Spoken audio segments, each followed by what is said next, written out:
That made me really mad. I was here way before 11:30. I could chat, but it said waiting for Penelope Heaven, and it never started. So I'm like in a bad mood now. I was all not in a bad mood. Now I am. I'm going to try to get over my bad mood by thinking about something nice. My new computer, which I'm not going to have to go like this to see. Why does everything look blue? Because of my dress?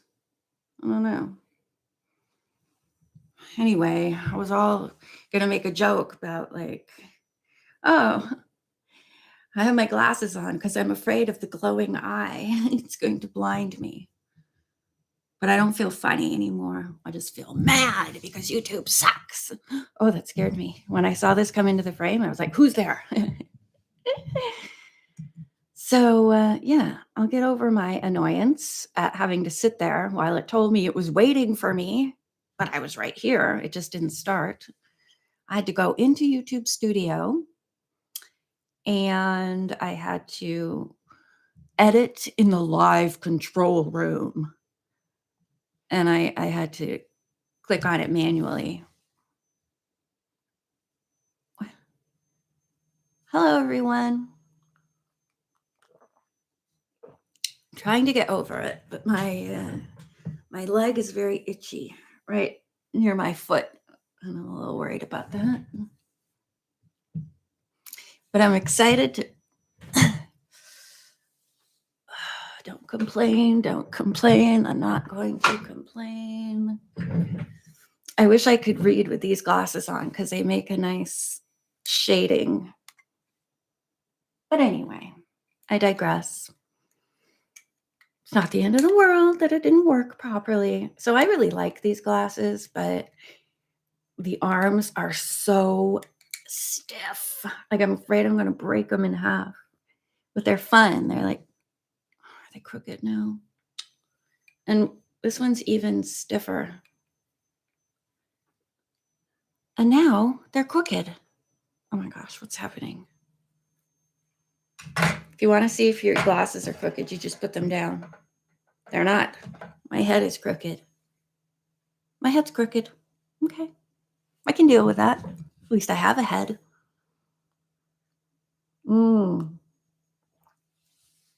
So I'm getting a different computer than I was going to. It's less expensive, but apparently it's faster. And not apparently, but truly, it is 1 inch bigger. It's 17.3. What's the 0.3 for? Inches, feet, inches, and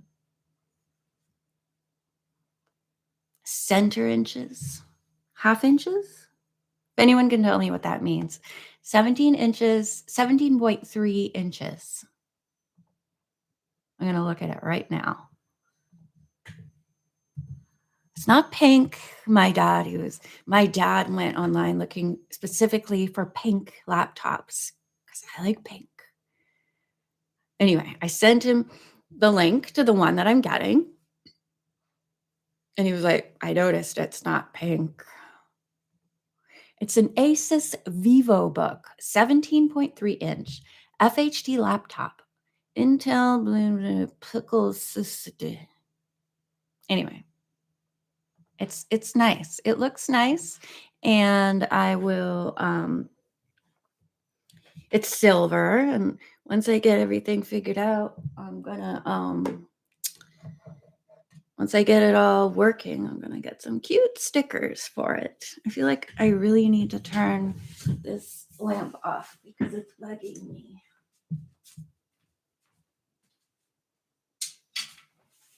Wow. Ooh. It was like blue and then it wasn't blue. I would like to keep that nice blue shade. I washed these last night and now they're all dirty again. Yep, there's a big spot on that. Excuse me. There's a big spot on it. You just hold on a minute. I'll turn this light on. Okay, that's going to do it. And now I'm looking in my book to see if I can deal with that spot on my glasses. And I can't.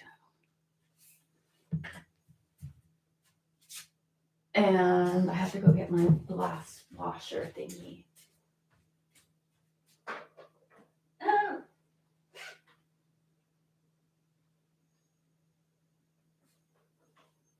Okay.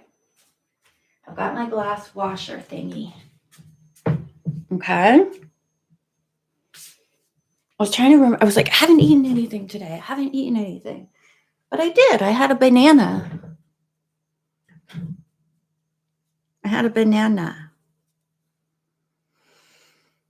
Okay. I got this mug in 1993 at Walt Disney World. The first time I went to Walt Disney World was in 1987 with my mom and dad and brother. And then I went again in 1993 with my mother. And we went to other places too, but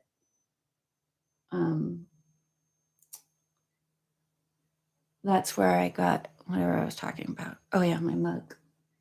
In the big store. So who's here? Tell me. I like The Little Mermaid, but not as much as Beauty and the Beast. That's the last Disney movie that I loved.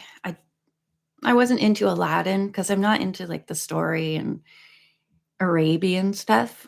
So that did nothing for me. The Lion King, I didn't like. I hate CGI, so all that stuff is terrible. Hello, Kim Atkinson. Are you ready to hear the mystery of the glowing eyeballs? This is one that I have not recorded yet, but I will eventually. And it's one that I haven't read ever, I don't think. I mean, I remember seeing the cover and the title, but I do not believe that I've ever read it. Okay, well, I'm going to get started now, and it'll be up later if you want to listen to it with the timestamps of when the chapters begin in the comment section. So this is one that I was sent by a subscriber, and when I opened it, it felt like it had never been opened. So I was like, has this ever been read? But I believe it has been opened because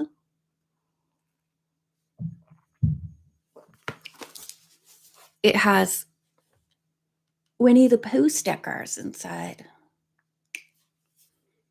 Hello. Who's your favorite Winnie the Pooh character? Mine's Rabbit. I enjoy Rabbit very much. All right, so Tigger's nice. I feel so sad when they try to lose him in the woods. And my favorite character, Rabbit, was like the instigator of that. Sorry, Tigger. And I like when he goes up in the tree with Roo when they're playing, and he bounces into the top of the tree, I think, and then he's afraid to get down. He can't bounce down. Okay, so let's look at the first illustration. Sorry, I'm having trouble. That is right on the main page here. The force knocked Nancy against the wall. These are the illustrations that I don't enjoy, where the girls don't wear dresses and they just look kind of ridiculous. But they're quite amusing. A lot of these pictures are. I thought I heard my phone make a noise. Okay. So, shall we begin? Nancy Drew Mystery Stories, number 51, The Mystery of the Glowing Eye by Carolyn Keene. Copyright 1974, Simon & Schuster. Chapter 1, Runaway Helicopter. The hall telephone rang persistently. Nancy Drew, however, sat in the living room, lost in thought. What did Marty King mean by her remark? The young detective mused. Absent-mindedly, minded, absent-mindedly, Nancy arose and went to the phone. It had stopped ringing, and now no one was on the line. Oh dear, the call may have been important. Nancy chided herself. Then, hoping the caller would try again, she sat down on the chair near the telephone table. At once, her mind reverted to Marty King.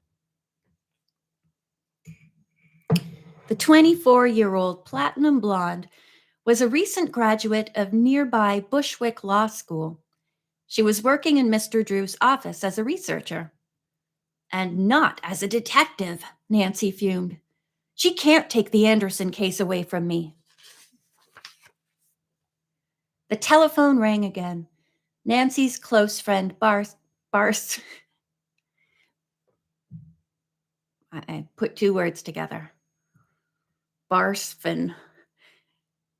The telephone rang again. Nancy's close friend Bess Marvin was calling. Hi, said Nancy. Have you been trying to get me? No. Why? Nancy replied, how about you and George coming over? I'll tell you why. I can't leave the house because Dad is expecting a new letter file to be delivered for his den, and I'm alone here. Does that mean a filing cabinet? What planet was this written on? Is a letter file a filing cabinet? I'll let y'all tell me. The two girls arrived shortly. They were cousins and often assisted Nancy in her detective work. The three girls were a striking trio. Nancy, an attractive, slender strawberry blonde. Bess, a dimpled, blue-eyed blonde, slightly overweight. And George Fane, who enjoyed her boyish name and had short dark hair and a slim, straight figure. What's worrying you, Nancy? Bess asked. On the phone you sounded as if something horrible had happened. It's not that bad, Nancy replied, forcing a smile. I guess it's a case of just plain jealousy. You jealous? George scoffed. That's one trait you don't have. Well, out with it. It's about a young woman named Marty King who has recently come to work for Dad. She's a lawyer. Uh-uh. Uh-uh. I hate sometimes when there's writing like, How do you say that? Bess said with a little giggle. You think she has a romantic interest in your dad and or vice versa. And I get supposed to say, uh-oh. Like, I've never heard anyone say, uh-uh, uh-uh. You think she has a romantic interest in your dad and or vice versa. Nancy was startled by the suggestion and hastened to assure her friends this was not the situation. Marty King is trying to be an amateur detective. And, George finished, take your place. Nancy nodded. Dad mentioned he has a case he thought I'd like to work on with you girls. It's about a glowing eye. Glowing eye, George echoed. Sounds intriguing. Yes, Nancy agreed. But this morning, Marty called me and said I wouldn't need to help, that she had already partly solved the case. The nerve of her, George burst out. What did your father say? I haven't told him, Nancy replied. And what's more, I'm not going to. Maybe he asked Marty to take over and... Don't be silly, Bess cut in. I'm sure your dad would never do such a thing.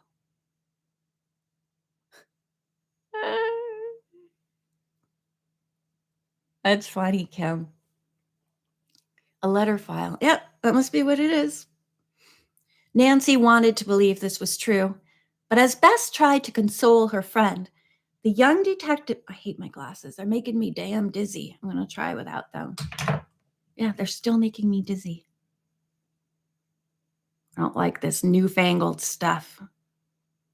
Transgressive lenses. Nancy wanted to believe this was true, but as Bess tried to console her friend, the young detective's thoughts drifted off. Would her father ever again discuss with her the cases that troubled him? What would it be like without a mystery for her to solve? Tears formed in Nancy's eyes, but she smiled and said, "Thank you, Bess. Maybe I'm just making a mountain out of a molehill." George put an arm about Nancy's shoulder. Okay, I have to interrupt here and say, that's not, why does she think that? That's not like Nancy to think all of a sudden, would her father ever again discuss with her? She is making a mountain out of a molehill. That's not going to happen. It's like she doesn't know her father all of a sudden. I don't know who this Marty King person is, but we're going to find out. Or maybe Miss King thinks she's a queen. With a broad grin, George added, "Which mystery does my lady wish to solve today? Or shall we slay the wicked dragon?" "Enough, enough," Nancy interrupted, though she could not refrain from laughing at the pompous expression on George's face. Paying no attention to her friend's remark, George bowed deeply. "Your Highness," she said, brandishing an imaginary sword at her cousin. "Your Lowness," Bess replied. "How low will you go?" George bent over so far that she lost her balance and fell forward. "Is that low enough?" she said, resting on her elbows and looking up into Bess's dimpled smile. At that instant, the three girls became aware of a loud whirring noise. It grew louder. "That sounds like a copter," Nancy exclaimed. "And it's right overhead." She dashed out the front door with her friends and looked up. A small twin-motor helicopter was descending. "Nancy, it's going to land on your front lawn," George cried out, and Bess ran back inside the house. Nancy and George watched in fascination. The rotors suddenly stopped, and the helicopter plummeted the last 50 feet. It hit the grass with a thud, and the door flew open. Oh man, I'd be with Bess. I'd be running out the back door. Look at that. Wrong. Wrong. Look at that. It's ridiculous. That's ridiculous. What do you think?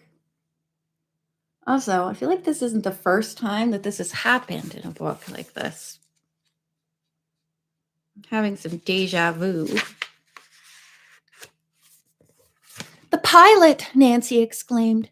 "He must have been injured." She and George hurried to the helicopter. They could not see the pilot, so the two girls climbed up and peered inside. No one was there. By this time, Bess had run out and joined the others. "I called the police. Was anyone hurt?" When she heard that the craft was a pilotless helicopter, she stared in amazement. "Are you sure?" she asked. "Not a soul here," Nancy reported with a bewildered shrug. The young detective, hoping to find a clue to the missing pilot, hopped aboard. Nancy picked up an envelope which lay on the floor, face down. She turned it over. Her eyes opened wide in disbelief. The name on it was her own.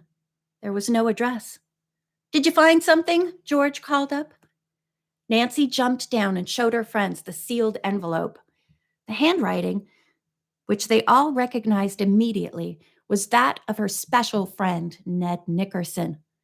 For a moment, she could not speak. But finally, she said, "Perhaps Ned was in the copter and had to bail out." Bess and George. Bess and George were alarmed too. All of them were extremely fond of the good-looking Emerson College student. Arm in arm, the three girls walked back into the house. "Open the envelope," Bess urged. "Maybe it contains a message for you." Nancy, who had been clutching the envelope tightly, slid her thumb under the flap. Inside was a small piece of paper. On it was a handwritten warning. "Beware of Cyclops, Ned."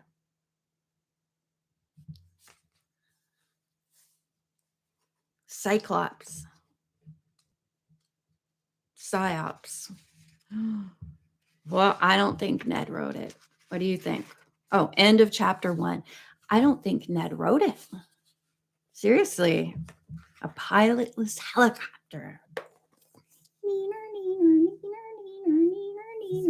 Want me to read the I'll read the blurb at the beginning for you. When Nancy Drew eagerly agrees to help her lawyer father solve the mystery of the glowing eye, she has no way of knowing that it will involve the kidnapping of her close friend, Ned Nickerson.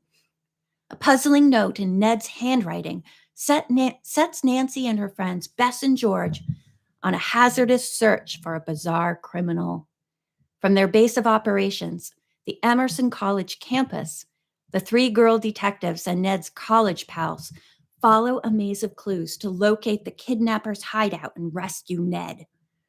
Not only is Nancy greatly worried about Ned, but also she is alarmed by the high-handed methods of a woman lawyer who tries to take the case away from her. Every reader, every one of you, will thrill to Nancy's exciting adventures as she unravels this dangerous web of mystery. Look, it says it on there. It says, warning, Cyclops. All right. I've got to go to my meeting, but we'll come back later to hear the rest. Hey, man, you heard the whole chapter. That might be all I do for now. Oh, I made your day. I feel very happy that I made your day. I hope it continues to be made. Bye, Kim. That was a really good first chapter.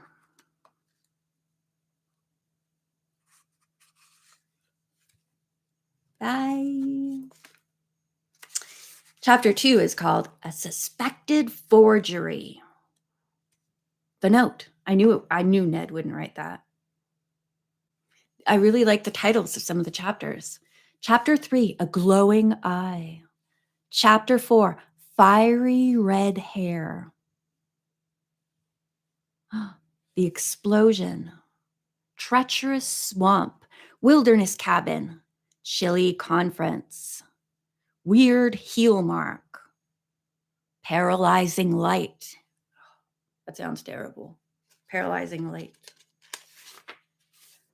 Well, I am very much enjoying this book. I'll put my sunglasses back on. Okay, I don't know what's going on, but these never used to be crooked. When I put them down, they're not. My head is crooked. I don't want to be crooked.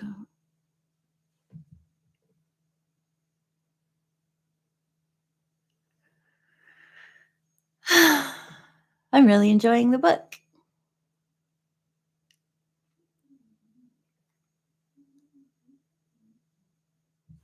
My neighbor just put his television on. See, my television is right on the wall, and so is his, right on the other side of my TV.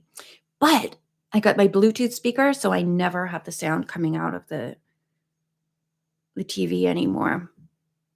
I always use my Bluetooth speaker. It's pink. My friend Audrey recommended it. It's waterproof, but I don't take it in the water. So who's here? Who's here?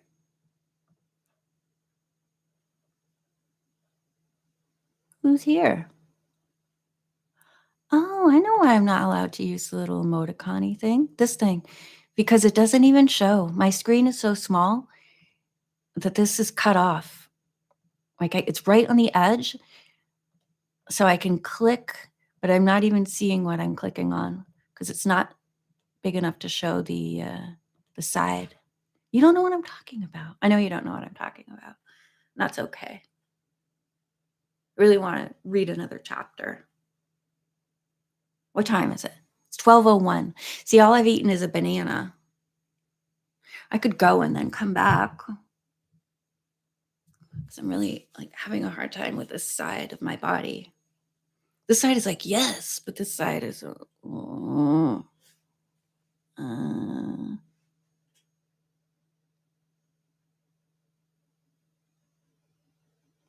me what you think. When I finished, everyone left, and that's okay. I'm okay with that. What is this? What is this in the side of my sunglasses? I don't know. Well, I don't know why these are crooked.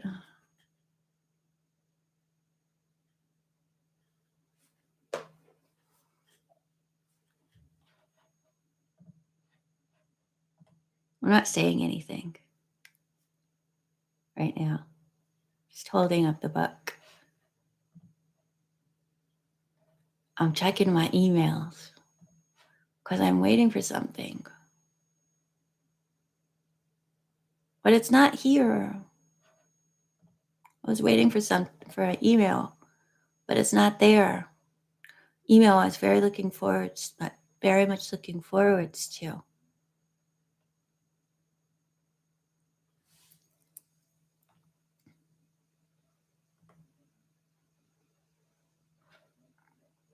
I'm annoyed at the world. Are you annoyed at the world? I'm trying not to be annoyed at the world. I'm trying to be thankful for things I do have. My life and my liberty. Well, the first one for sure. Not sure about the second one. But we're not going to get political here. This is not a political channel. So just keep it all inside. And check how long chapter 2 is. Chief McGinnis is in chapter 2. Ooh, this is a much longer chapter. So let me tell you that the first chapter it also had a picture on one page. So it makes it even shorter. 1, 2, 3, 4, 5, 6. It was almost 6 pages long. And the second chapter is 1, 2, 3, 4, 5, 6, 7, 8, 9, 10. 10 full pages is the next chapter. So I would definitely like to read it to you. Would you like to hear the next chapter, chapter 2?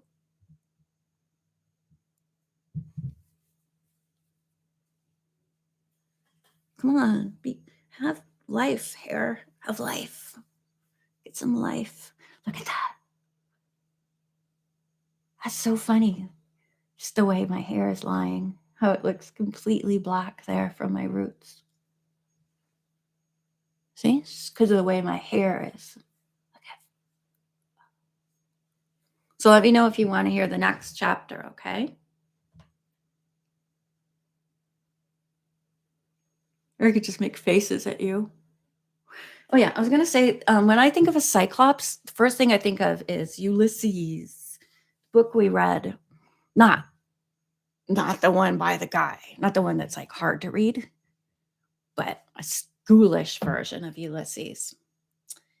And when I think of the Cyclops, I always think of the Cyclops on the cover. And this doesn't look like a Cyclops to me.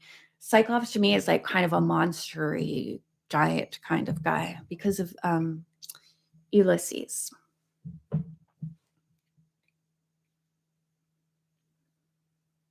I really wish I had some V8. I just thought of it as I put on my crooked glasses. Wait a minute. Oh, you know what I have? I think it's still in my fridge.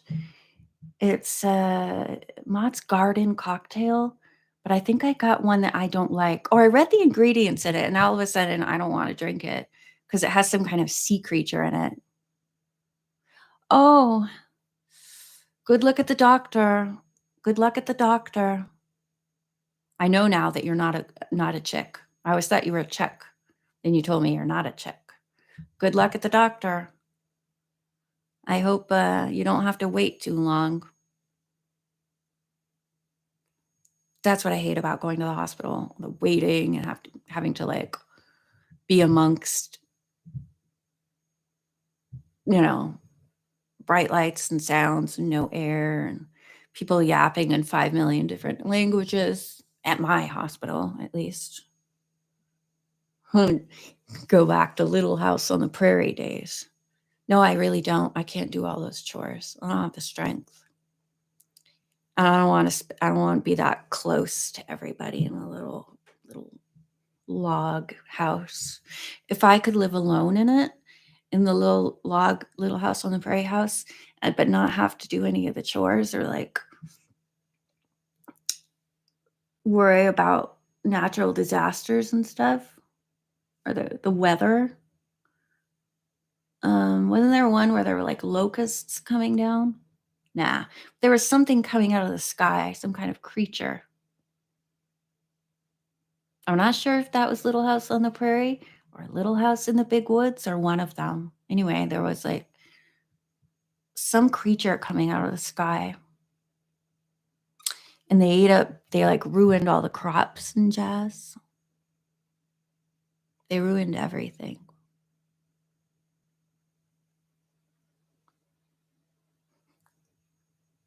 Mm.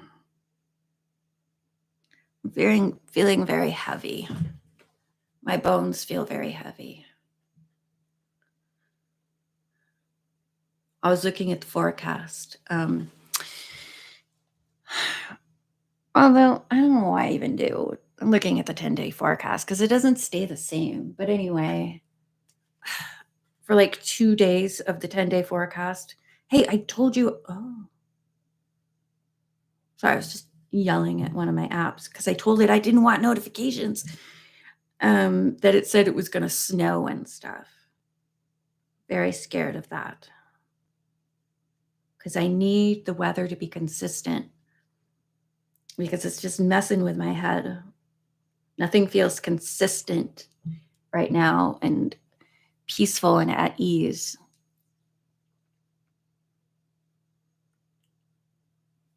So who has a thank you. Does that mean God? The same to you.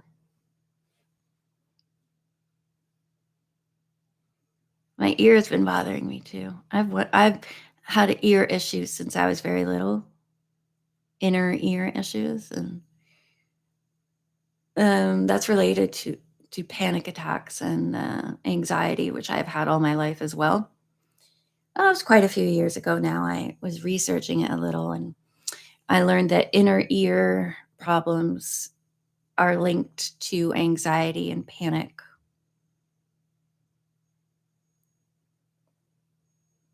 That's all I got to say about that. This is my bad ear. And this is my good ear.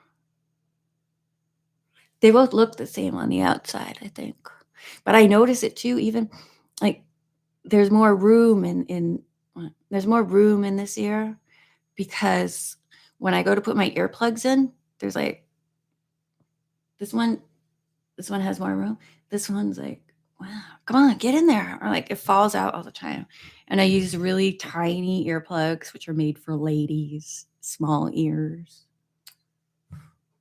Hey, at least I have ears. Actually, yesterday I was thinking it would be nice to be deaf because I didn't want to hear everything.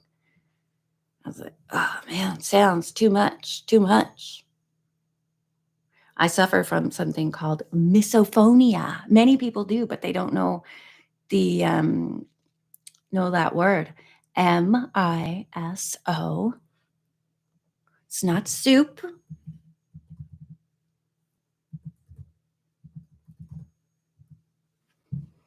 But it gets worse year after year. Anyway, I would be sad if I couldn't hear the bird songs and all the musics I love. So I guess I'm going to heat up my coffee and stretch.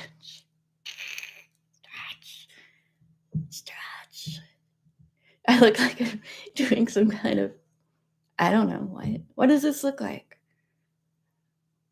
The baseball, right? The referees? No. You know the guys who do the like, ow. They do signs and things. They're like, burr, burr, burr, burr, burr, burr, burr. Did I show you my rabbit with his bag of carrots? Yes, I did. I remember. I took each carrot out and there were 10 or 12 or something. Well, I got to go to the Dollarium and get a gift bag for my bunny because I'm going to my parents for a few days on Thursday. I'm going to see Herbie for the first time in months. So excited. Everyone says how big he is now. Yes, I try to have a positive attitude. YMCA? Oh, I thought that's where you were going, right? No, that's not who I was thinking of. I can't do it very well. Not that I ever do it, but Y M C C A. This is a baseball thing, isn't it? Or like, ooh, I don't want to do that. Make me think. Don't do that. Illuminati. Okay, this is getting a bit weird. So I'm going to heat up my coffee. And then you're going to get ready for 10 pages of the glowing eyeball. I'll put on another pair of sunglasses.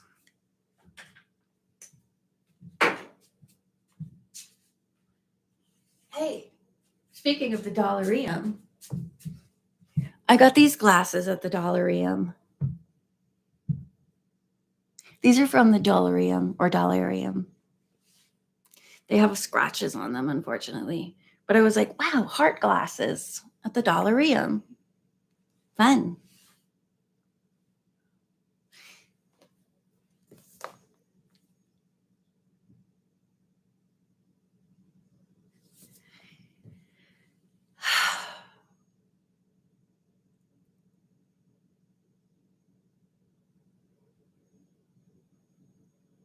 Okay, let's do it.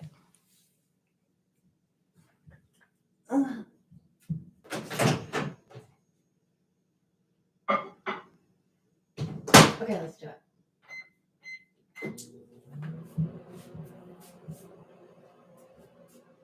Okay, let's talk. Oh, I got a new dress. It's like blue and white. Oh, this made me happy. Okay, so hold on. I can't get my shirt back on.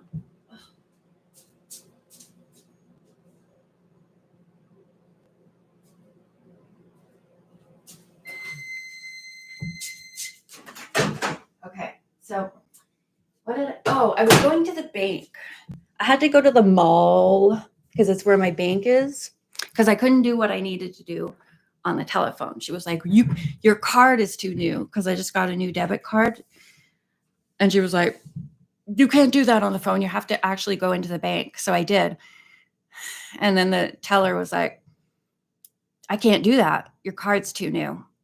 I have to wait 15 more days to change something on my account because my card's too new. So I was like, oh, I came all the way over here to the middle of nowhere. So I was looking at just some stores that were close to the bank and going, oh man, the music is so loud in here. I just had to get out. I couldn't stand it. And my purse was so heavy. I was like, oh, I can't do this. Then I went in another store that was like closer to the exit. I looked at some dresses. They didn't have very many dresses. Then I saw this one and I was like, oh, because I love the blue and the white, little white flowers. And so I grabbed 3 things and took them to the dressing room. And I hate trying on clothes. I hate being in retail areas. And I hadn't been in a long time. And I had so much trouble. I tried on 2 of these dresses and some shirt that was from the tween section. Because like they have really cute stuff in the tween section. It was pink and like kind of a sheared cotton summer top. It was really cute, light pink with some little flowery things on it. So I took the largest size. I was able to get it on, but it was too tight. And I had so much trouble getting it off. I thought I was going to die. I was like, oh my God, what am I going to do? I can't get this off because I used to be so flexible, and I get scared when I'm like stuck in certain things. Anyway, I finally got it off, and I bought I tried a medium and a large of this dress because I thought it looks huge. The medium looks huge. And I bought the medium because it's really huge. Then I thought, wait a minute, is this from the plus size section? But it's not. It's just a huge medium, and it makes me feel good because I I used to be always medium and everything. I just take a medium because I'm a medium. Small's too small, large is too large. But I've been buying larges because I'm not a medium anymore. But this is like a really huge dress. That's all I have to say about that.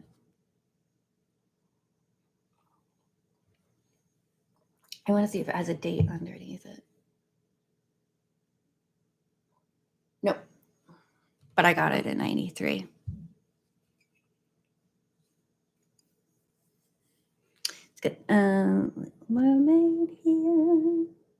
It's really nice. I love how it's like completely printed all over the mug. Not just a picture and then mostly a white mug. It goes all the way around. And it's blue on the inside, like Ariel's world.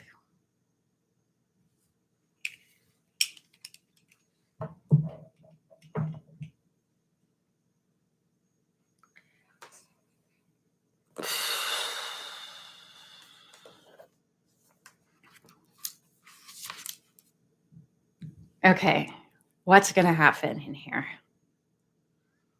Oh, chapter 2, they're talking about her first mystery was blah blah blah blah blah, and the most recent one was blah blah blah, the double jinx mystery, which we haven't read, have we? Nope, I don't think so. Ooh, have we read the double jinx mystery? I mean, I know I haven't read it live, but did we read it? Have I done a recording of it? I don't think so. No, we didn't. Okay, let's do it. Chapter 2, a suspected forgery. Nancy sat dazed and bewildered. Bess, overcome by the thought of a tragedy, was wiping tears from her eyes. I don't know, it's just funny. Beware of the Cyclops. And Bess is crying, oh God, our lives are over. Cyclops is going to get us all. George was the first to speak. We mustn't think the worst. I'm sorry, I just keep picturing a Cyclops coming and like getting Ned. And he's being held captive by a Cyclops. I don't know why it's so funny. We mustn't think the worst. Maybe Ned wasn't in the copter. The note might have been planted by someone else. You ever get so excited reading you can't stop your eyes from going forward? Before the others could comment, the girls became aware that the police, as well as neighbors, had arrived. They were swarming over the large front lawn of the Drews' colonial brick house. A photographer was snapping pictures, and several officers were taking turns climbing into the helicopter to examine it. As Nancy and Bess emerged from the house, there were shouts from the crowd. What happened? Was anybody hurt? Nancy, is this a publicity stunt?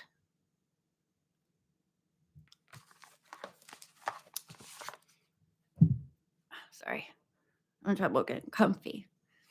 Many times since she had solved her first case, The Secret of the Old Clock, until her most recent one, the Double Jinx mystery, the young detective had been in the public eye. But she herself tried to avoid publicity. A police officer began to question her about the helicopter. Nancy answered that she had no idea who the owner was. She did not mention the note she had found because she wanted to discuss it with her friend Chief McGinnis and also her father before revealing its contents. Another officer came up and reported there was no clue to the owner in the helicopter.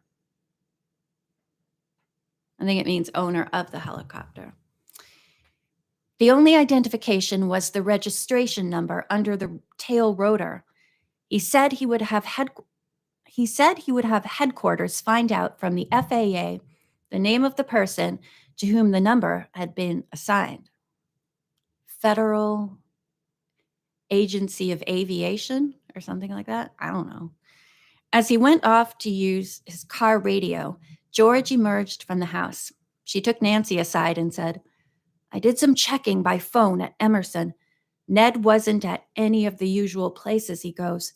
And an Omega Chi Epsilon brother," make sure I say that right. Chi, right? Not Chi or Chi. Omega Chi Epsilon brother at his fraternity house said there was a rumor that Ned had been kidnapped the day before. Kidnapped? Bess, shut up. Kidnapped? I heard Rocket, the dog next door. Bess shrieked. At once, all eyes turned on her. Shh, Nancy cautioned. What exactly did you find out, George? I asked to speak to Bert. Bert Eddleton was a special friend of George's.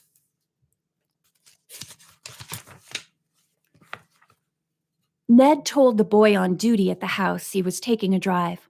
When he didn't return, Dave and Bert went looking for him. Dave Evans was a boy Bess dated. Special date. They found Ned's car abandoned on a road near Emerson. Thinking that possibly something had gone wrong with the car and Ned had left to get help, the boys had looked it over. The car seemed to be in perfect condition. Nancy went into the house and sat down in the living room. She felt weak. Ned kidnapped. But why? Suddenly a thought came to her and she pulled his note from her pocket. This may be a forgery. Nancy examined the writing carefully. If it was forged, the writing was a clever imitation. The words had been hastily penciled. Another thought came to her. Had Ned written "Beware of Cyclops" of his own volition, or had he been forced to do so? Many fantastic ideas ran through Nancy's mind. Was Ned warning her about a possible gang called Cyclops? Or was someone trying to scare her? The message could have been telegraphed, Nancy said to herself. If Ned wanted to reach me in a hurry, a telegram or phone call would have been faster, unless he was confined in some way. Oh boy. So much excitement. Where's Hannah Gruen? Seriously, where's Hannah right now? Helicopter crash in the front yard and Hannah hasn't come out or been mentioned? Where's Hannah? And his pretty wife, Hannah. Amos Moses. And his pretty wife, Hannah. Sorry. No, I'm not sorry. If you never heard the song Amos Moses, I say go look it up. Thank you very much, Marcy. That makes me feel really good. Your voice is literally the most perfect one for Nancy Drew. It's basically what I've always heard in my mind when reading the original series. I can't tell you how that makes me feel. It makes me feel very nice. Thank you. Where's Hannah? If you've never heard the song Amos Moses by, I was going to say Jerry Lewis. Is it Jerry Reed? It must be Jerry Reed. Go listen to it. It's a fun song.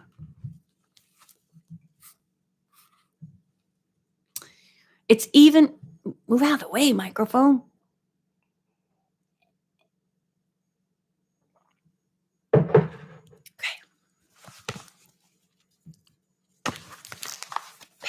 Pages. It's even possible, Nancy thought, that if Ned is being held somewhere, this is a clue to his whereabouts. Just then, Mr. Drew walked in with Police Chief McGinnis.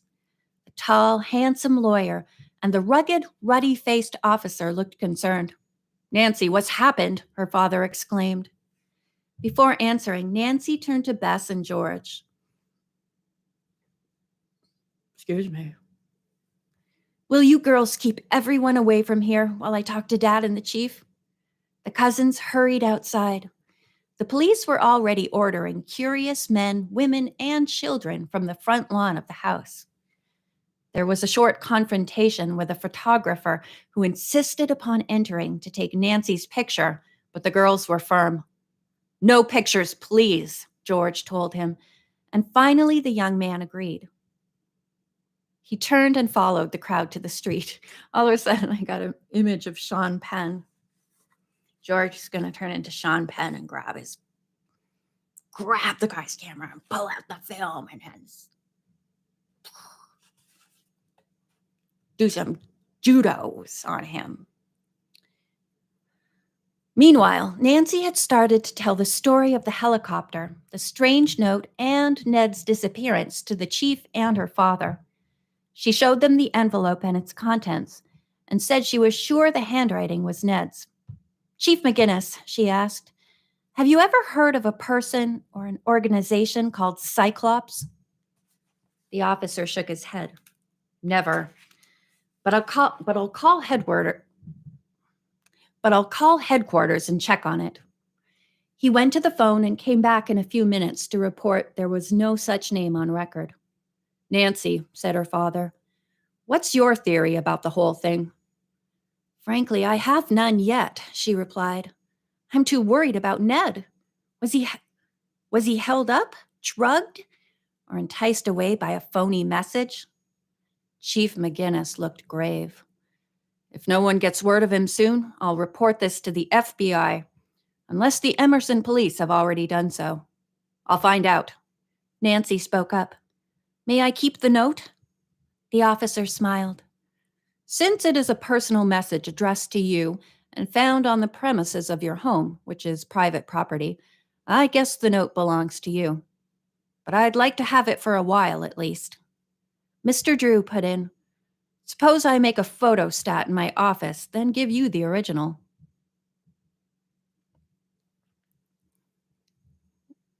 Old-time talk. I think it means like a photocopy, but an even older talk. Oh, let me do it, Nancy said quickly. She had a mental picture of Marty King seeing the note and asking Mr. Drew about it. If he told her of the strange events connected with it, she might try to involve herself in the case. Nancy's father looked surprised, but she added hastily, I want to keep this a secret, Dad. All right. You drive down to the office and make the copy yourself. Oh, I thought he was going into his office in the house to photostat. Excuse me. One of the policemen came in to say a message for the chief had been received over his car radio. A report just came in that no parachutists have been found in the area. After he went outside, Chief McGinnis said, What puzzles me is how the copter was flown here. Nancy made a guess. Maybe it's a robot copter, and someone deliberately sent it here to deliver the message. Of course, that's quite an elaborate way to do so. And how was the owner going to get back his copter? The chief asked. We don't know where it came from. Wherever the place is, I'll bet that's where Ned is being held, Nancy answered. She looked grim. Let's go out and see if we can get a soil clue from the tires. By this time, the crowd in the street had dispersed, and only the police were left. Nancy had brought her magnifying glass.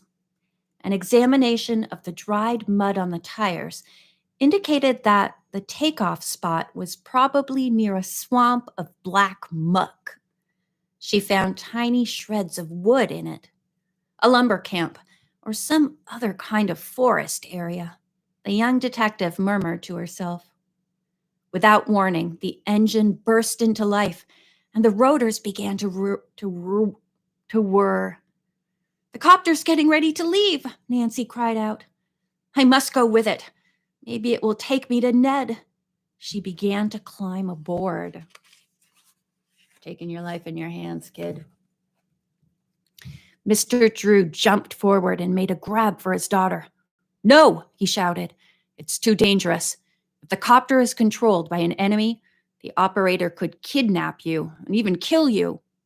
Chief McGinnis agreed with Mr. Drew and added his caution.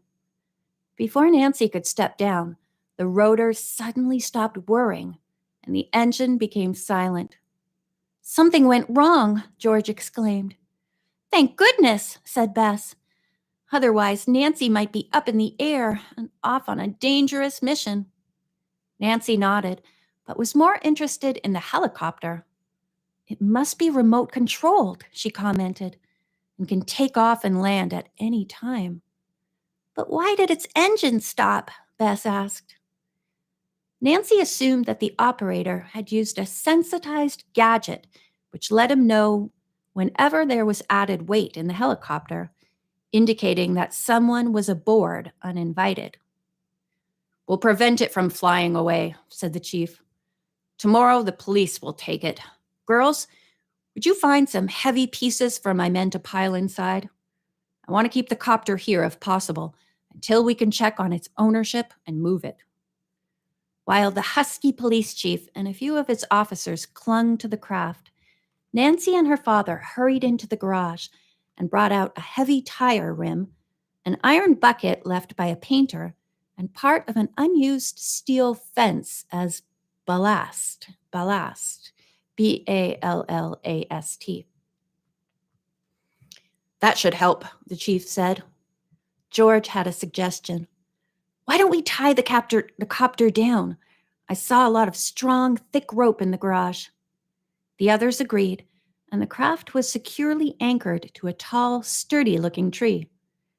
Bess and George said they must leave, but would be back in the morning to help Nancy on the case. Chief McGinnis ordered one man to stay on duty. He and the rest drove off. Oh, my goodness. I just looked at the end of the page, and I saw the name Hannah and his pretty wife, Hannah. Well, let me share that with you right now. Amos Moses, song by Jerry Reed. Here comes Amos Moses. Now Amos Moses was a Cajun. He lived by himself in the swamp. He hunted alligator for a living. He just knocked him in the head with a stump. The Louisiana law gonna get you, Amos. It ain't legal hunting alligator down in the swamp, boy. About 45 minutes southeast of Thibodaux, Louisiana, lived a man called Doc Millsap and his pretty wife, Hannah.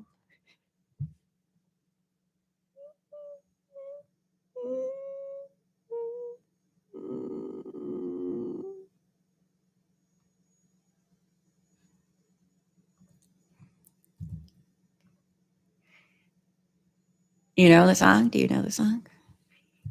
I'm going to put it in here and send it to you. Amos Moses, Jerry Reed. I'm going to share that with you. Copy. Pasty.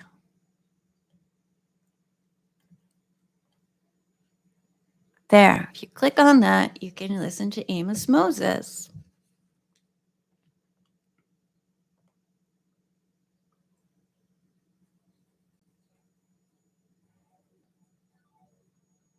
I'm seeing a Dell commercial. Sorry. He lived by himself in the swamp. They hunted alligator for a living. They didn't knock him in the head with a stump. The Louisiana law don't get you, Amos. It's a fun song. It ain't legal hunting alligator down in the swamp, boy. That's not the part I wanted.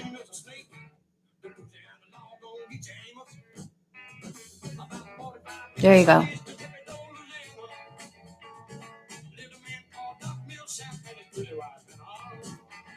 And his pretty wife, Hannah.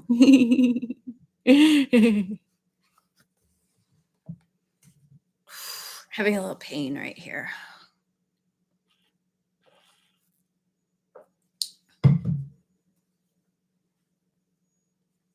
I put flour on. It is the temperature, I must say, The temperature in here is perfect right now. It's perfect. It was a really exciting book. It'll be a good one to record when I get around to it. You know?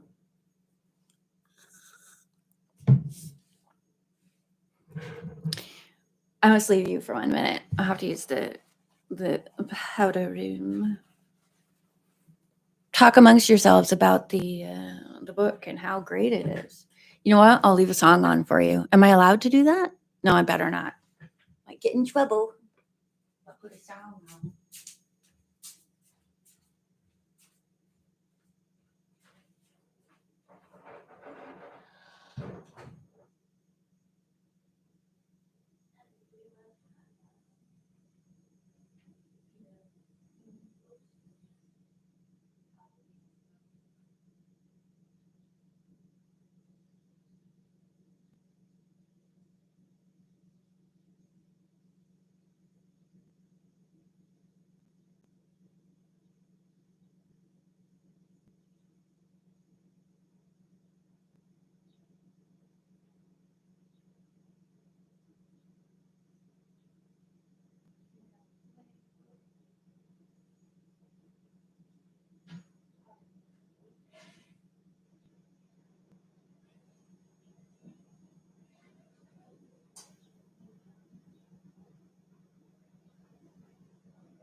And it's pretty wet. Hello. Hey everybody, I'm back.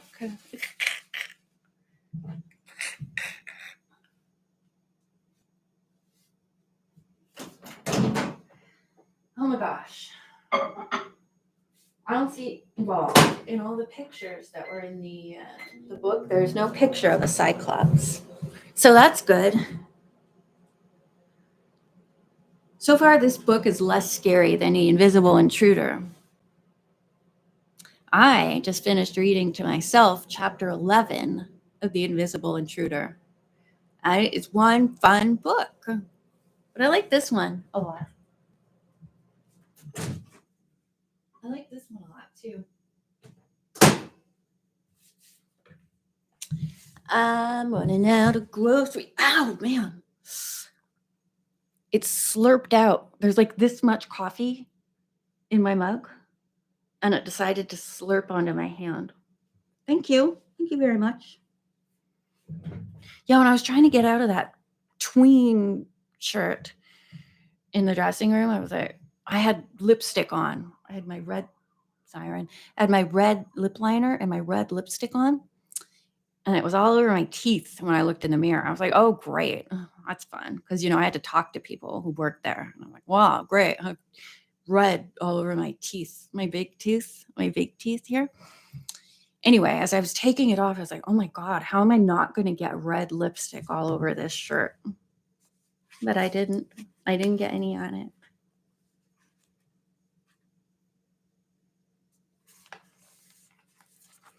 As we tie the kangaroo down. I don't like that song. Why don't we tie the copter down? Yeah, no. Chief McGinnis ordered one man to stay on duty. He and the rest drove off. As Nancy and her father started for the front door, their housekeeper, Hannah Gruen, arrived in a taxi. She alighted and stared in astonishment at the helicopter, then at the Drews. Mrs. Gruen, middle-aged and adored by Nancy, had lived with the Drews since the death of Nancy's mother when the girl was only 3 years old. Mr. Drew smiled. We had a robot visitor, he told the housekeeper. I just thought of the crooked banister. Nancy will tell you the whole story. I must run back to the office, but I'll be home by 10 tonight. Please call Miss King and tell her I'm returning. Nancy made no comment. The last thing in the world she wanted to do was talk to Marty King. She turned to Hannah. Will you do it, please? I can't wait till we meet this Marty King. I think she's the one with the fiery red hair. that will be in chapter 4. Or there's going to be someone with fire in their hair, like real fire. I don't like reading or like seeing really cute ginger hair on people because it makes me wish I was still ginger. But no, I have to keep it like this. I have to keep it like this. Once it gets longer and I'm able to do pretty things with it, it's going to be so nice. But I digress.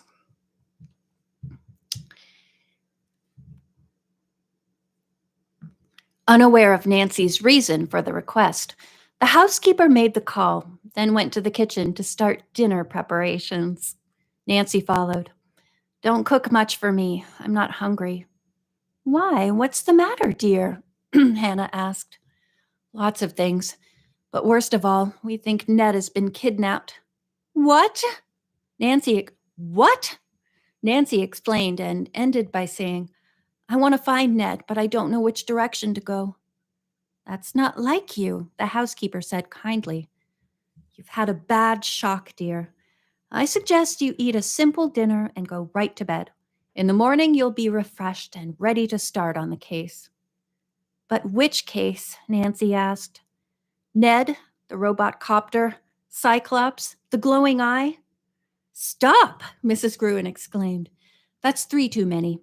Nancy, do be sensible. Why not concentrate on Ned? Call Bert or Dave and see if there's any news. Nancy took Sorry.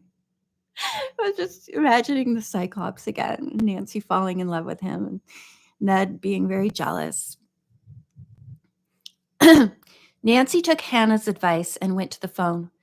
Bert answered quickly, hoping the police were calling to report a clue to Ned's whereabouts. He told Nancy there was no news from or about Ned. Have Mr. and Mrs. Nickerson been notified? Nancy asked. Yes, and they haven't heard anything. Apparently, you're the only one who received a message. Yeah, I would think if I had those cases to work on, my special friend would be at the top of the list. Shows you where Nancy's priorities are, right? Poor Ned. Kidnapped by a Cyclops. And his girlfriend has more important things to do.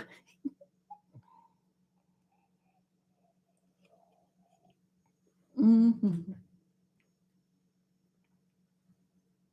No, I don't want notifications from Canva. Canva is what I do my thumbnails with. It's very annoying. Sorry, I've got an itch.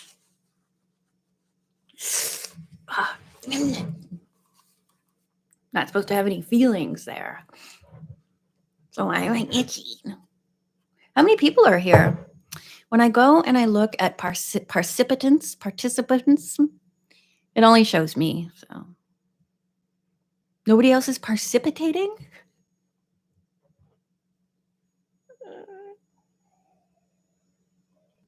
Ooh. I've got 8 thumbs up already. Thank you.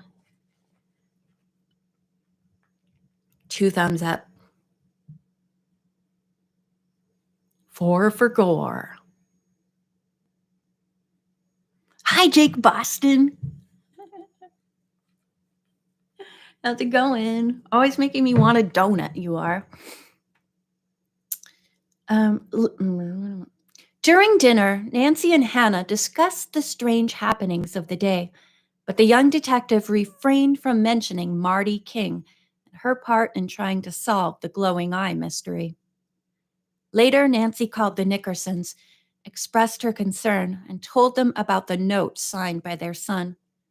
Do you know anything about Cyclops? Cyclops?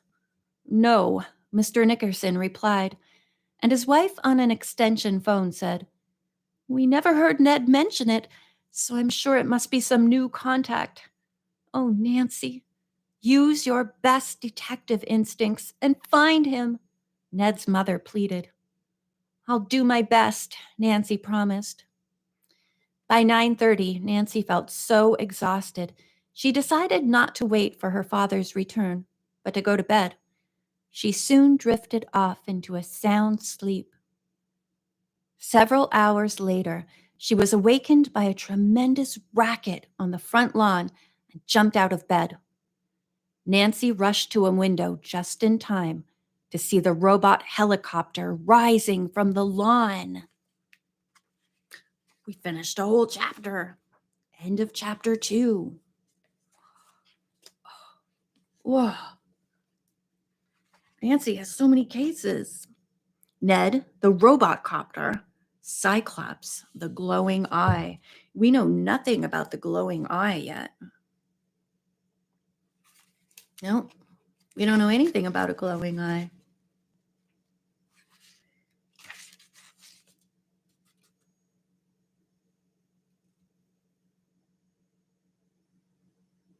It's about a glowing eye. That's all we know. So that should be like at the bottom of her priorities due to the fact that it's her father's case to be, oh, right, she has to do that one because she's very upset about Marty King. That's why it's so important to her. This Marty King. I keep thinking of Grease and the Pink Ladies. One was named Marty, wasn't it? The girl from Empty Nest. Don't doubt yourself, but I will look it up anyway. Pink Ladies. Marty. Yep, I'm right. Right again. It was so exciting. Should we do one more chapter? Mm-hmm.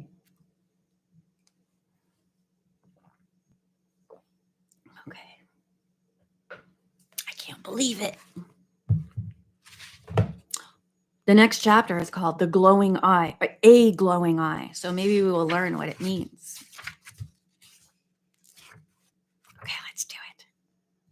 Okay, let's do it. Chapter 3, A Glowing Eye. Oh yeah, I forgot what happened right at the end. By the time Nancy had put on robe and slippers and had run into the hall, her father and Hannah Gruen were already there. Without a word, all three rushed down the front stairway and out the door. Mr. Drew switched on a light that flooded the lawn. The guy ropes, which had held the helicopter down, now lay on the ground. I've never heard that. Guy ropes. As opposed to gal ropes.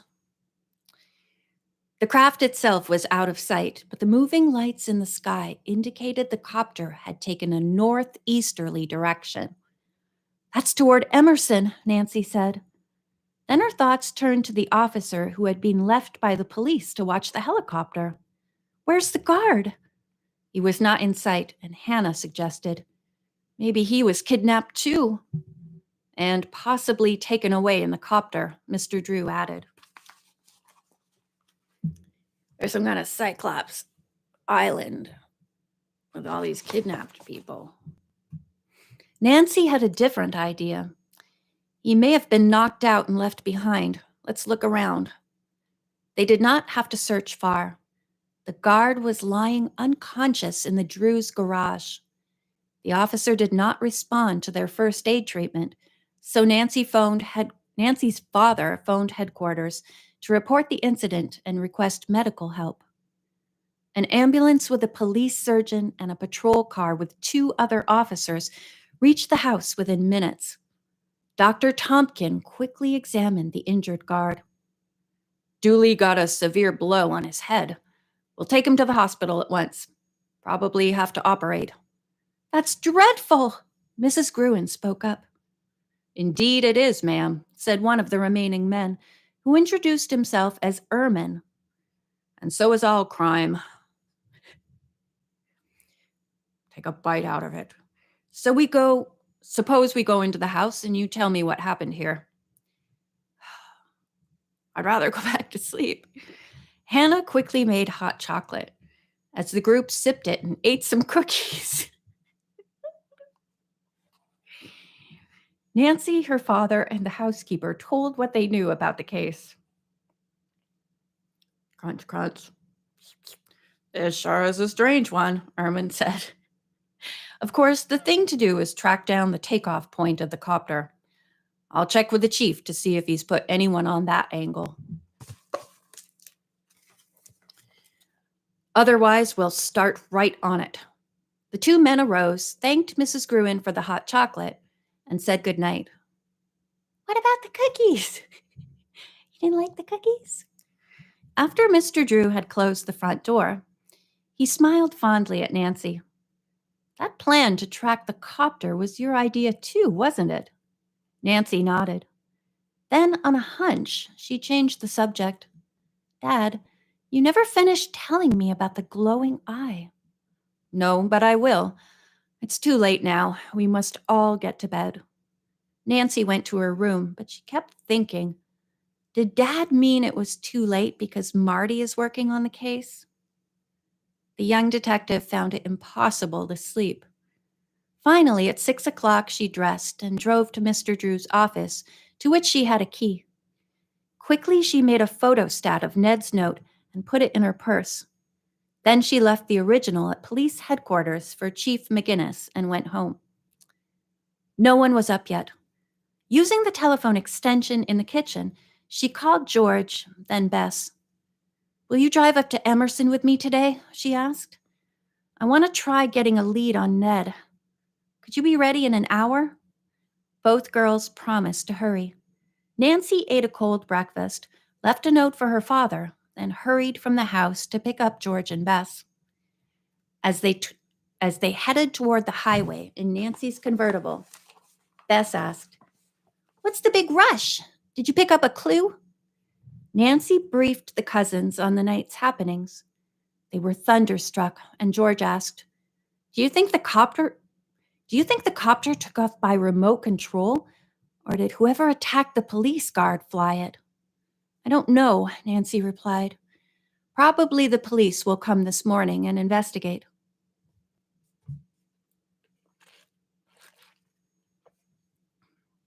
The girls were silent for nearly 2 miles as they enjoyed the early morning with its twittering birds and hide-and-seek sunshine. Finally, Bess spoke up. What is Cyclops anyway? I remember something from school about it being a one-eyed monster. I looked it up to make sure, Nancy replied. The story comes from Greek mythology. There was a race of giant shepherds. Each man had only one eye. It was in the center of his forehead. The Cyclops made weapons and armor for the gods, and also thunderbolts. One of these thunderbolts killed, I don't know how to say this Greek name, Aesculapius. Let's see, Aesop. So that goes Aesculapius. So his father Apollo had all the shepherds put to death. What a gruesome story, Bess commented. But what in the world did Ned mean by Cyclops? George had no answer, but presently Nancy said, I have a hunch that maybe the glowing eye is a present-day Cyclops. Bess's eyes opened wide. You mean there's a one-eyed monster man loose somewhere? And he kidnaps people? Yes, George replied. And his main diet is plump young ladies who like to eat sweets. I'm definitely having some issues in my liver area because it hurts when I laugh. Yes, George replied. And his main diet is plump young ladies who like to eat sweets. Bess made a face at her cousin, then said, Nancy, are you suggesting that Ned is being held by some monster man? With one eye, George added. Seriously, Nancy answered. Ned may have stumbled upon a clue in the glowing eye mystery. I did mention it to him. Oh, I wish I knew what his note means. By 11 o'clock, Bess began to complain of being starved. Let's stop for a bite in Martin City, she suggested. Though Nancy would have liked to push on and had not thought of food, she suddenly realized she was hungry. Okay, Bess. When they reached the turnoff, Nancy took the downhill road.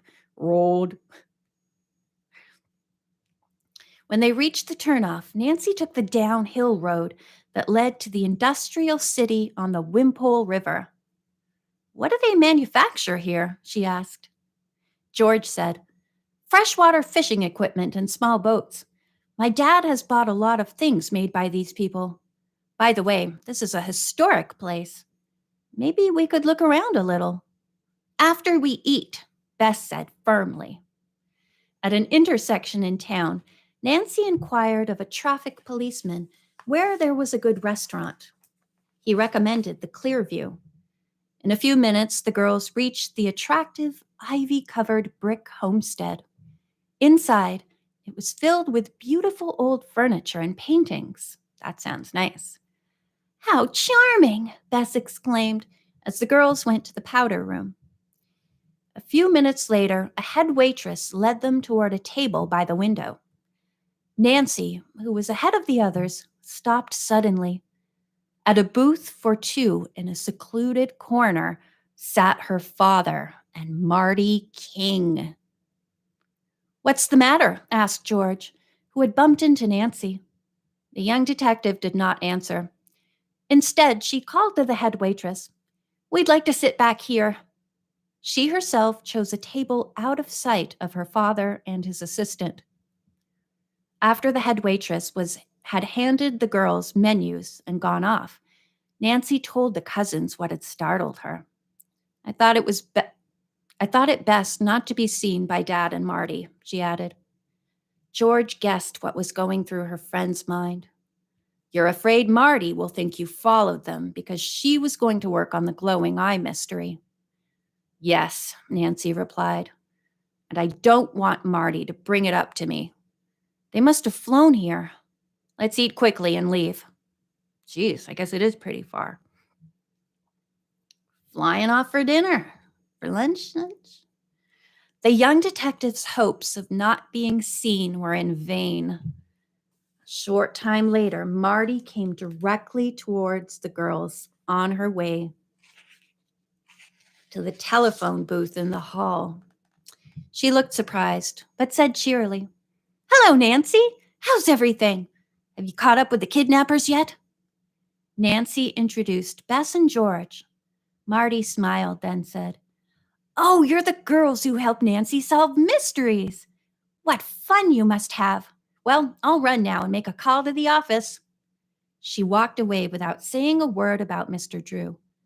On impulse, Nancy got up, said to Bess and George, Order me some soup and a ham on rye, and hurried across the room to speak to her father. I have no idea if that's how how her personality is, but I thought I would make her sound like that. He was surprised, but invited her to sit down. Marty's with me, he said. We flew up here in connection with a boat company case. You decided rather suddenly to go to Emerson, didn't you? Yes, it may be a wild goose chase, but I'm trying to follow the course that copter took. By the way, I think there may be a connection between Cyclops that Ned mentioned.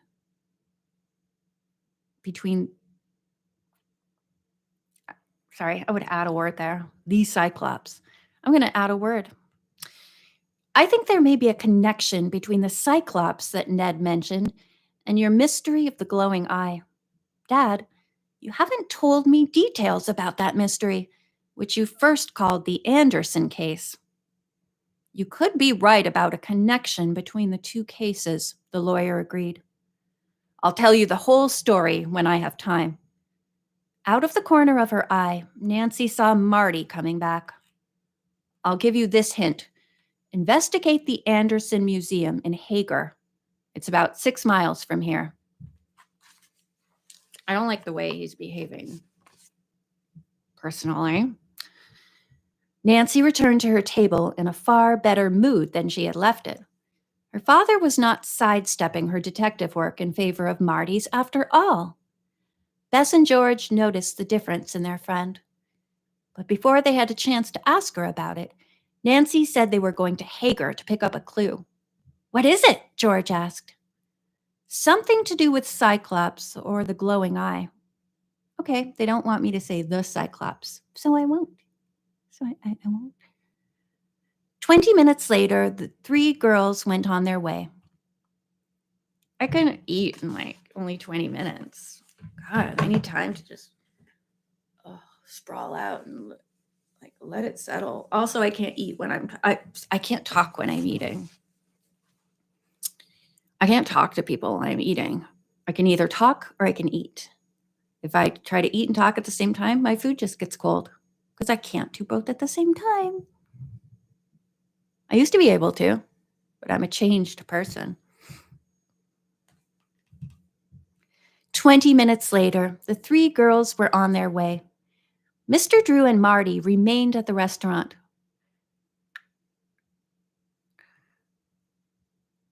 The 6 miles were quickly covered. Hager proved to be another historic town with brownstone mansions dating back to the elegant 80s and still in fine condition. Oof. I was just, as I read that, I'm saying to myself, not the 1980s, Nancy, not the 1980s. And then I was thinking, when this was written, the 80s weren't even a thing yet. 1974. I wasn't even a thing yet. I was 4 years away from being a thing. Tall trees and well-kept lawns lent the area a picturesque, though severe, atmosphere. Bess remarked, I wouldn't be happy living in these surroundings. You'd never dare disturb anything, and you'd be afraid to laugh. Nancy smiled at Bess's pretended fears. Cheer up. The people here are no doubt very friendly. Except to the Cyclops people. After riding around a while, the girls came to a large estate with a high hedge around it. Over the entrance drive was a stone archway with a large silver nameplate at the top. Engraved in script was Anderson Museum. Nancy parked, and the girls started up the long walk to the museum. There were no flowers, no bright-colored shrubs, just green grass and evergreen trees on either side. It sounds nice, but very stately. I think I agree with Bess. It's a little too, ooh, please don't walk on the grass. Please don't crush my soy nuts. Keep off the grass.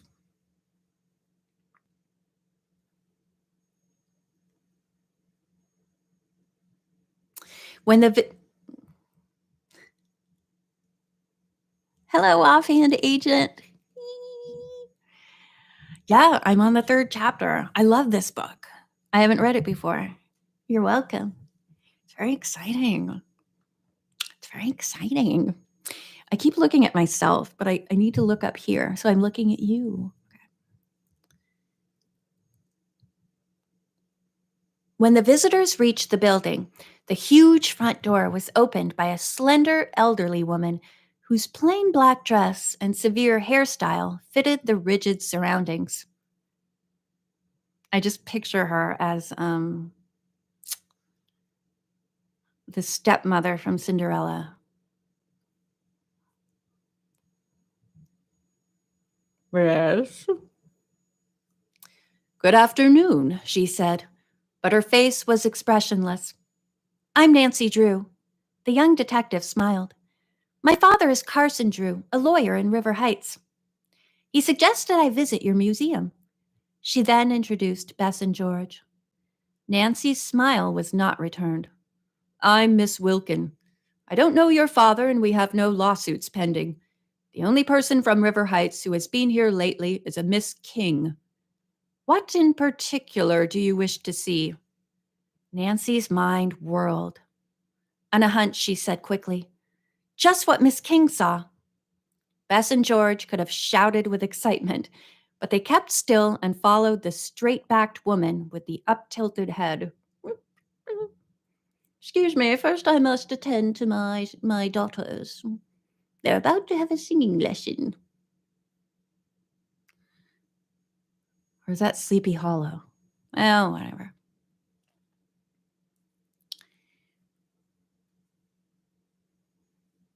She led the girls through a section filled with figures of knights in armor and deadly swords. Ugh, I don't like this room, Bess whispered. It's too scary. That is too bad, said Miss Wilkin. Brave men fighting for their countries use these weapons. I like this lady, or like she's fun to do. She's a fun character. Presently, they came to the most unusual exhibit the girls had ever seen. Enlarged glass eyes hung on all the walls. In display cases beneath them were pictures of fish, animals, and humans with descriptions of their types of eyes. Look, said George. This caption says a housefly has a compound eye with 4,000 lenses. No wonder he's hard to catch, Nancy remarked. Just then, all the lights went out. The room was in complete darkness, but in a moment, a reddish light began to appear high on the rear wall. Seconds later, it became a fiery, glowing eye. End of chapter 3. It was a really fun book. I am so glad that I chose this one. And I think I chose it because I was looking in another book. Yep. And I was looking at the titles in one of my other books, and I saw Mystery of the Glowing Eye. I haven't read that before. Oh, it's so exciting. Man, that's really good. Whew. Let's see. We've got some fun characters. Marty King, Nancy's arch rival, Mrs. Wilbur, Mrs. Wilkin, the Cinderella lady. Who else? The Cyclops. Got to find out what's happening with Ned. Yeah. I like the part with the, like, ew, this is scary, she said. I like this part a lot. Ugh, I don't like this room, Bess whispered. It's too scary. That is too bad, said Miss Wilkin. Brave men fighting for their countries use these weapons. I'm scared. Okay, if that happened to me, all the lights went out, and I don't know, I would just fall down and curl into a ball and hope that God would take me to heaven. What would you do? Whoa. Oh, okay, it's 1:00. I've been on here for an hour and a half, and I really, really have to get something to eat. But I'm so excited for this book. It's really fun. And I'll be back at some point. Right, I'm leaving on Thursday for a few days. Oh, thank you for listening. I'm really having a fun time with this one. Like I didn't know if I would enjoy it or not, but I'm very much enjoying it from the beginning. Yeah, I'm leaving on Thursday, so I won't have my computer or anything, so there won't be any chapter uploads or anything live during that time. But I'll probably I'm going to see Herbie, so I'll make some little videos of Herbie and stuff like that. I'll do some shorts. Thank you, everyone, for joining me.